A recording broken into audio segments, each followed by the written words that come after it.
All right, people of planet Earth, welcome to another episode of I'm Up with Anthony Santino. I have a very, very special guest on the podcast today. Very special guest.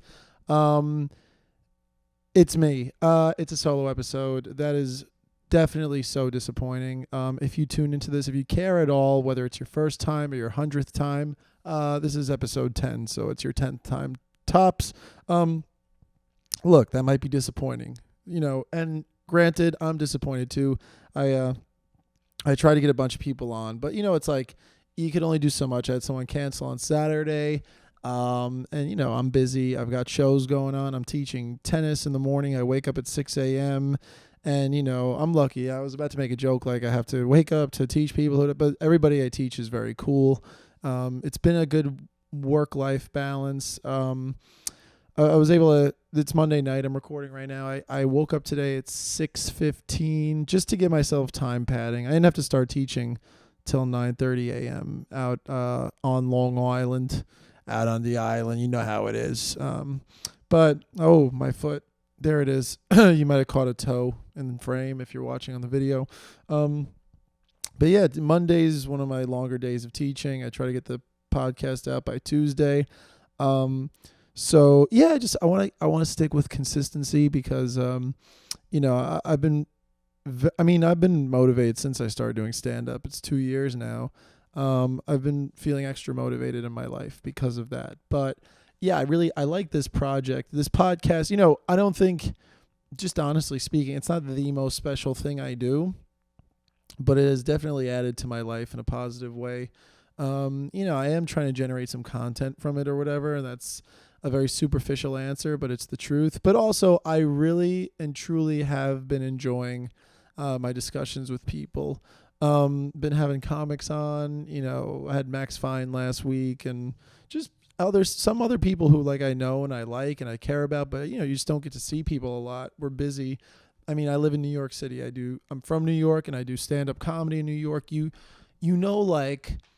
Off the top of your head, you can name 200 to 300 comics, and there are probably 1,000 to 2,000 comics in the city, if not more. And I mean that on a consistent basis, people actually doing the thing, and varying levels. Some people make $4 a year, some people make 400,000, some people make 4 million. You get it. There's a range, and that's the beauty of it too. I think nowadays we are able to find our way. In my own small way, I've been, I bark at a club, and now I get some regular spots, mostly barking spots.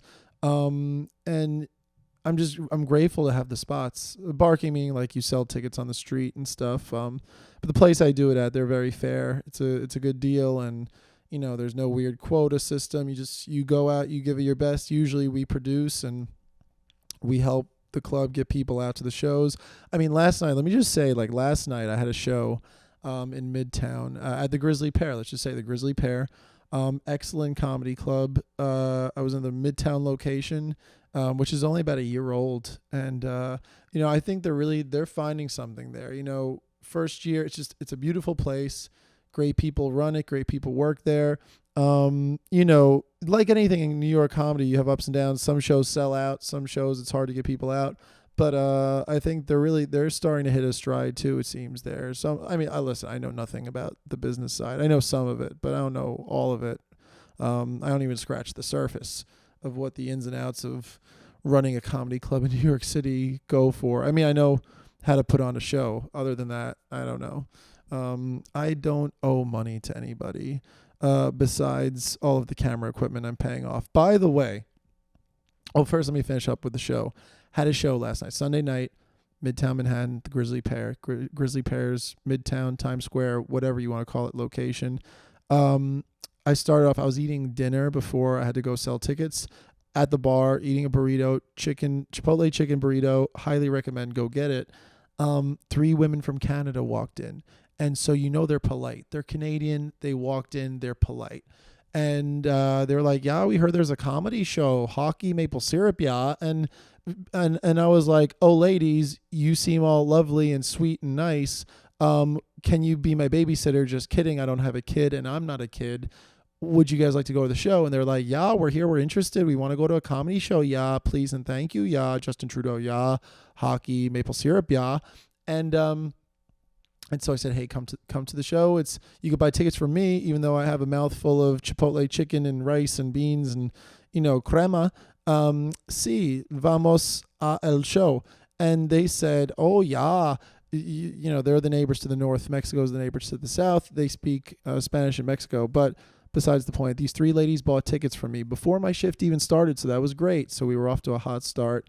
Then I met these 3 Desi girls from Atlanta. And they showed up, Desi meaning, like South Asian, whatever. I think I said that right. And they were cool. They bought tickets. My friend from Philadelphia, Madison, her and 2 of her friends were in the city. They wanted to come to a comedy show. I had them come to the show. That's another 3 people. And then this guy from Bridgeport, Charlie, shout out to Charlie. I'm not going to say what he does because he does some very cool work. Had him come to the show. He just pulled up in a BMW with his girlfriend, and that's how it goes sometimes. And my upstairs neighbor just left the building. They probably heard me recording the podcast, and they're probably like, ew, I can't be in the same building as this only child talking on a microphone to himself in his apartment on a Monday night. So I'm going to run out and pretend to smoke a cigarette just so I can't be here. Anyway, I'm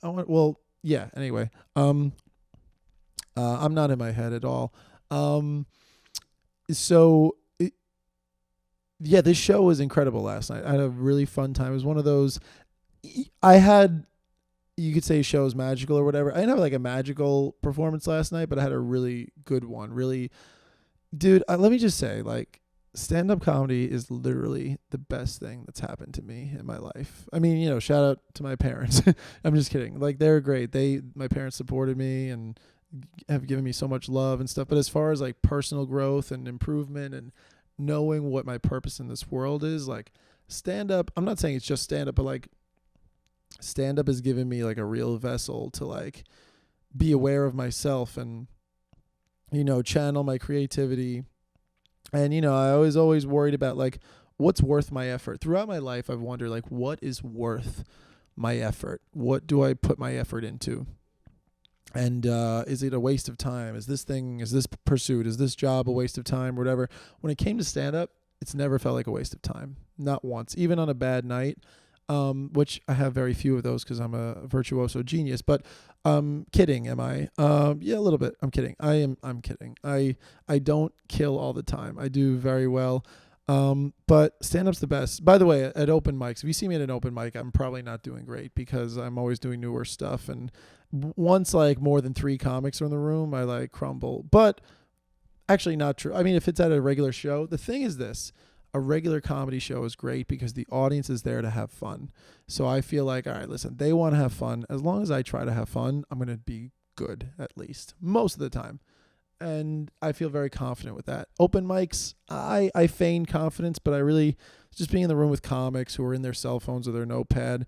I respect and love the environment, and we need to do mics. If you have an off night, you don't have a show, but you want to get some reps in, go do a mic. But, some mics are bad, some mics are good, and I always try to do the good mics. Shout out to Easy Lover. Easy Lover has some great mics. The Beach Bum mic in Brooklyn is awesome, run by Caroline and Jack. And what's her name? Sonia does Black Cat. Black Cat could be pretty good. There are a bunch of good mics in the city. I mean, Comedy Mob runs an awesome mic. It's a show basically. But yeah, just to get back to that point, like stand-up comedy has given me more than I can really account for. I love it so much. Just, there's no real big point to that. It's something you've heard other comics say before. But it's really cool. Like I consider myself, I am a comic. Like I've gotten paid to do stand-up comedy. I get paid to do stand-up comedy. I enjoy it. I do well. People give me good feedback. I've gained some. It's weird. I don't think I have real dedicated hardcore fans or anything. I have a few. It's weird to even say that because I'm not popping at all. But like, some people have expressed that to me. I'm like, oh, very cool. I just like having stuff to share that feels like it's helping someone, and it helps me too. Like it's half selfish, half giving, and that's what's great. It's like there's good reciprocity to it. It's like yeah, I'm doing this for me, but somebody else is getting something out of it, and that's most jobs. So why am I trying to sound high and mighty? I'm not, but I did by accident. But yeah, there were Dominican people on my show last night. It was so fun, and I edited a clip today. It's just me doing like half crowd work on the Dominican, like, yeah, guys, give it up for these Dominican people we have here, and they clap, and they're like, ooh, and I'm like, oh, arriba, and I was like, I saw them speaking Spanish outside the club, and I said, oh, yo comprendo, like, yo hablo español, and I do, like, a little bit. I speak some Spanish. I speak like 30% of the language, 25 maybe. I speak a good amount of Spanish. No, solo un poquito, pero no es el mejor, pero es más grande de mis amigos. Are those words? Did I say anything of significance? I met a girl from Miami last week, and she said, like, you say stuff and it can make sense. It's just not what a normal human being would say. And I was like, well, that's how I do English too. So, bienvenidos a mi vida. That's welcome to my life in Spanish. This is the new Rosetta Stone, Babbel, what have you. This is the new Rosetta Stone, Babbel. What's the other app called? Duolingo. This is the new Duolingo. And I'm not streaking. Let's just put it that way. And I'm not on a streak. I'm gonna try to do Spanish for about 1 minute, real quick. Let's just bear with me. See, if you're in a if you're in a Spanish speaking country, you can follow. Hoy yo trabajo y escribir mi comedia. Me gusta quesadillas y arroz con pollo. Okay, see, yeah, I don't say things that make sense, but they do, but they don't. It's like, I would be in a remedial class. Nothing wrong with that. Shout out. Anyway, comedy's the best, and I've been happy, and I've been in a pretty good pocket. Like, there was some random negativity I had to deal with last week internally within the family. Nothing massive at all. I had one weird night last week, and the person in my family I spoke with, they apologized very fast, and they knew like what they did. Listen, I respected their feelings. It was like they had an opinion of like a video I posted. They didn't think it was horrible or anything. They just thought it was like odd, and they got a little existential with me doing comedy, and I was just like, I explained, I'm not gonna get into this just in case. It doesn't matter. Not that I don't think anybody really cares about what I'm saying right now. I just, for their sake, we're gonna keep it chill because we're on great terms, me and that person. They're awesome. But yeah, no, I mean, obviously I don't have a guest on the podcast this week. By the way, I started an email list. I did start an email list. So if you care about this at all, if you're still tuned in, if you're watching me, like we're making eye contact on the, by the way, this might be the last podcast I'm shooting with this camera. Totally not true because I'm going to slack, but I got a new camera. It's in the box in the little room over there. You can't see. It's way out of frame. Hold on, I have to burp. Didn't work. Okay. I got a new camera, and it's incredible. It's a Sony FX30, and I got a Sigma f2.8 lens, 24 to 70 millimeter. My friends who do a lot of camera work and video shooting, whatever, editing, they recommended these pieces of equipment, and yeah, I'm just trying to level up. I got these lavalier mics I've been using in my shows, and it's been helping the audio. Like, I use this mic, this Shure SM58, to like try to pick up better audio for this. And I also got these Rode mics for, I don't know, I'm touching my breast. I got these Rode mics to pick up better audio on my stand-up shows, and they work incredibly. Sometimes they get a little muffled. They go like if it's like too close or something, if it's at a weird angle. But I'm excited. Like, I feel like I'm trying to, the main reason I got the new camera is because I want to use it as a caveat. Like, if I were to meet more established comics who headline, and whether they do just a little bit of road work or a lot of road work, like, I want to bring my video shooting skills and capabilities and, the fact that I can edit to the table. Like, hey, I could shoot for you and would love to open or feature. And, that's something that, I could bring to the table. Like I also have a car, so I could drive, and we could get Wendy's late at night after a show and play Bruce Springsteen, even though he's not one of my favorite artists ever, but he's good, and we'll listen to him if you like him, because I'll pretend to enhance my comedy career. Why not? Oh my God, by the way, just speaking about established comics and whatever, really fun, worth mentioning. I saw Anthony Jeselnik and Tim Dillon back to back on Friday night at Carnegie Hall. Someone mentioned that I was in the group of people I went with. Carnegie Hall, New York City. So Anthony Jeselnik, the 7 p.m. show, and then Tim Dillon at 9:45. Someone randomly mentioned they might have beef. I don't know, but Tim Dillon follows me on Instagram, so even though I love Anthony Jeselnik and all that he does, I might have to be a ride or die for Timmy D, because he is from New York State. He's from Long Island. He's from Long Island. He's very good at doing podcasts by himself, and he's a very funny guy. I just did half an impression. I'm not doing a full one because my voice is worn out. I didn't even really do a Tim impression. I can't give it. I could do a good one. Trust me. I'm an only child. I could do voices, but we're taking it easy. Long story short, somebody said him and Anthony Jeselnik might have beef. I read into it. They probably do. Jeselnik, I think, made a jab at him during the show. I think it doesn't really matter. Both of them are killer comics, have their very own unique styles. Jeselnik does gallows humor.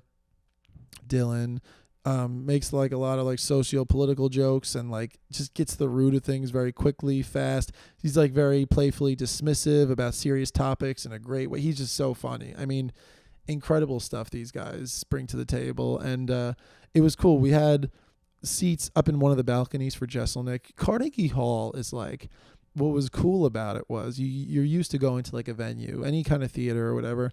Most of them have like projectors or some kind of a projector to show the subject on the stage, the comic you're there to see. And Carnegie, they have the capability, but there are no like video monitors. It's just you're watching the person on the stage, and it's like cream-colored walls with these velvet red seats, very classical. You feel like you're transported back in time just a little bit until you see somebody wearing a Carhartt beanie and they have a vape, and then you're like, okay, yeah, it's 2023. The guy's hitting his vape in Carnegie Hall, and you're like, does anything matter anymore? But this is what we deal with, and it's fine. I just try to breathe oxygen that's not watermelon scented, and we do our best, but, incredible shows from Anthony Jeselnik and Timmy D.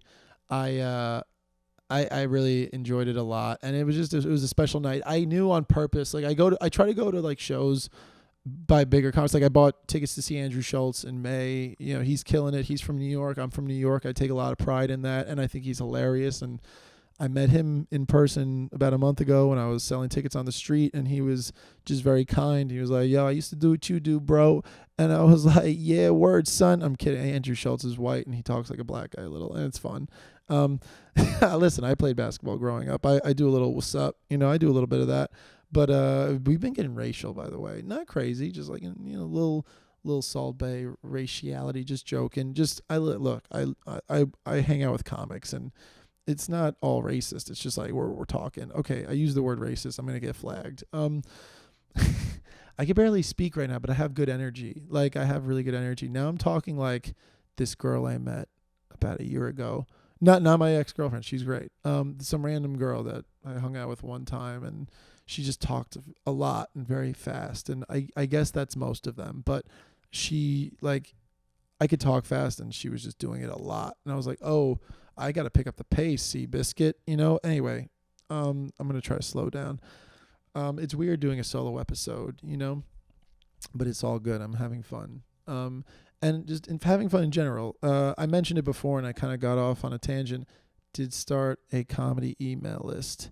A lot of my contemporaries have one. Some, are like legitimately starting to do the road, which is cool. And some of them are just where I am. We're getting spots, but we don't do the road yet or whatever. But, everybody's got their own timeline. I'm not tripping over that. Like, I'm actually excited about how I'm building out my act, and, I want a really hot hour. I mean, I look at the material I've written and stuff I perform, stuff I come up with on the page, and then stuff I come up with on stage. And I'm excited about it. I like being honest with my assessment of what's really strong and what needs to be an anchor and a staple, and what really bolsters up a section of the act. And then the certain things you like, and you're just like, oh, but they're not hitting. All right, we either change it or we get rid of it. And I like the whole process. It's exciting when you get something new. I have a couple of things that half work that I wrote the last week, and I need to just make them a little better. So I'm gonna work on that.